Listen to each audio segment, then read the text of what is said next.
Hi, my name is Marian Zanicola, but I'm known here in New York City and actually internationally as Marty the Psychic.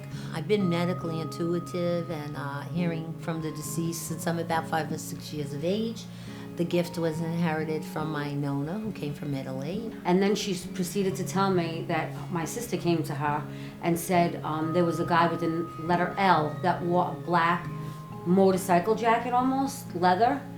And I was, again, confused because I had just lost my sister 3 weeks ago. And I said, nothing's coming to me right now. I really don't know. So I would say about 5 to 7 minutes after that, my son Louis walked in my store wearing a black leather jacket. So we had a Marty party and it was fabulous. But everybody that went into my library came out, they were shocked, they were crying. It was 100% on the money. She helps people, she's a wonderful woman. I have been doing readings professionally for the last 20 years here in my own kitchen. They all started when 2 NYPD officers entered the house and I started to read them. So myself and my partner, we arrived. She shook my hand and started reading.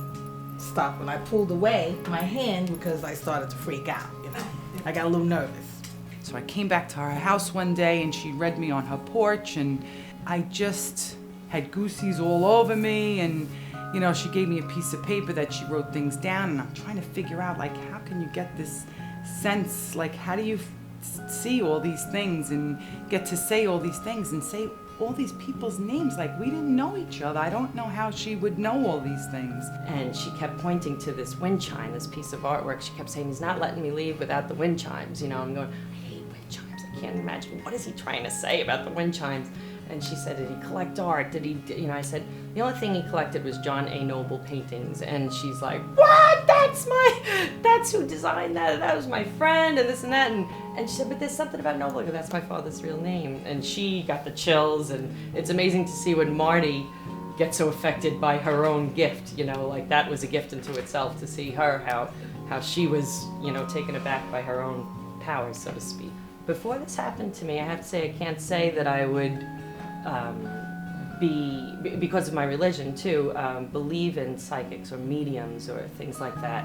But at this time I said, you know what, I'll give it a shot. I do a lot of impromptu readings. They'll happen rock concerts, art galleries, even Stanford University, where a few professors were a little taken back. I had never experienced a medium before. I had never known someone who had the gift.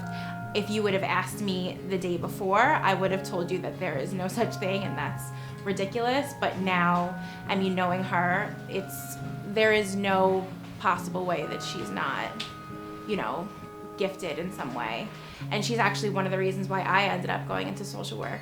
She just kind of let me know that, he was holding on as much as possible and that the feelings that I had for him were the same that he had for me. And she really made me feel a lot better.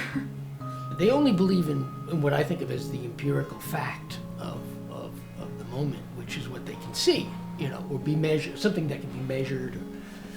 And I just wish that these people had the same experience. It would just open up the possibilities that we are much more than what we see here. Standing in uniform in her house, I almost had an accident and ran out because I couldn't believe what was coming out of her mouth. And it was very direct, very to the point. There was nothing vague.